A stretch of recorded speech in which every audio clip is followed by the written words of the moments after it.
What is up, homies? It's your homeboy, Homer Static. At kung parents ka ngayon, syempre dati, mas sanay tayo dun sa mga keypad phones, di ba?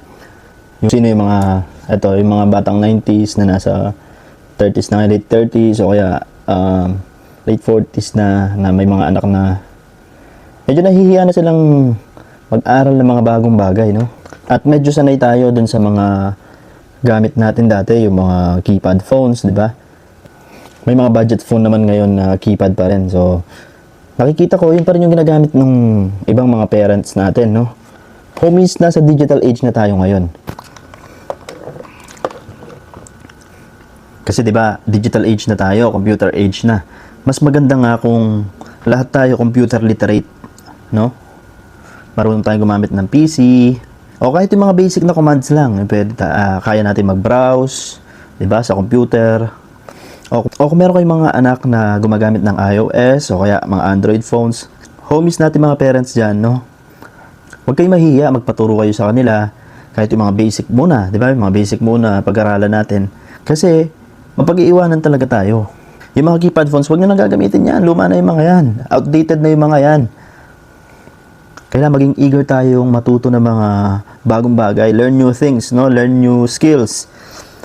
Kasi kaya ako sinasabi to, ngayong digital age, mas maraming opportunity kapag marunong tayong gumamit ng computer, no?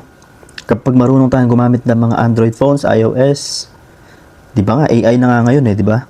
Kasi, pagka natuto tayo nito, ako personally, gumraduate ako ng 2 years ng IT, pero hindi ako ganun ka-tech savvy. Mga advanced, like yung mga programming, di ba? Yung mga coding, etc. etc. Hindi ko pa rin naman master yung mga ganyan. Kaya nandun rin ako sa stage na nag-aaral din ako, no, ng mga new skills. Kaya ini-encourage ko rin yung mga parents natin dito, no?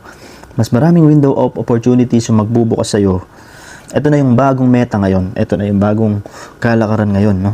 Kaya maiiwan ka kapag hindi mo inasam na matuto ng mga ganitong bagay.